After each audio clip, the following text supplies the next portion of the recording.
Söyle ona söyle.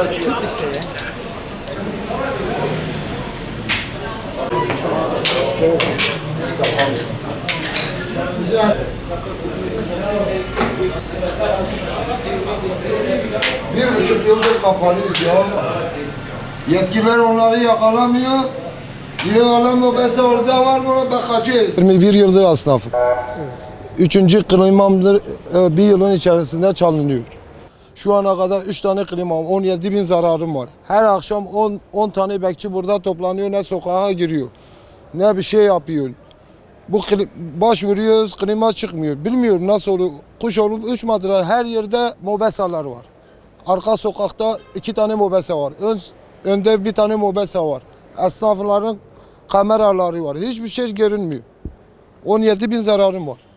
2 yıldır pandemi, zaten zarardayız. Çalışamıyoruz. 8 tane çocuğum var. Çocuklarıma bakamıyorum artık. Artık ne diyeyim? Onları Allah'a havale ediyorum. Ne diyeyim?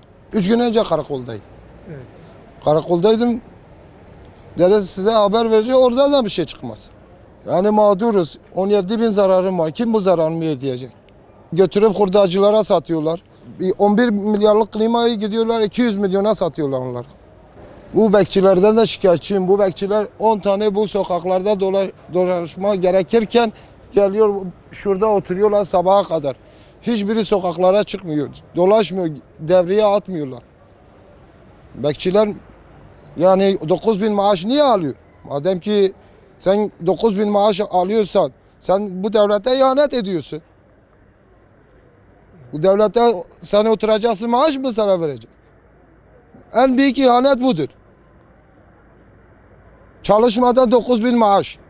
Biz iki ayda 9 bin para kazanmıyoruz. Gece gündüz saat 3.30'da geliyorum. Saat 10'a kadar burada kalıyorum. Bana 4,5 milyar kalmıyor aylık. Sen oturduğun yerde 9 bin maaş alıyorsun, hiçbir iş yaptığın yok. Cezalar caydırıcı olmadığı için cesaret alıyorlar. Yani bizi mahvettiler. Artık çalışmak istemiyorum. Çalışıyorum, başkası alıp götürüyor, yiyor.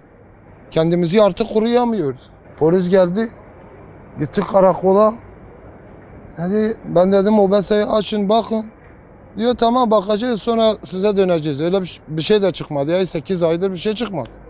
Yeni de 3 gün önce de gittim, o da bir şey çıkmadı. O da gitti. Yenisini aldım, onu da Allah bilir 2 gün sonra onu da götürürler. Ondan sonra gene polise diyecek bakacağız. Neye bakacaksın kardeşim? Her yerde mobese, sen niye yakalamıyorsun? Niye yakalamıyorsun? Niye yakalamıyorsun?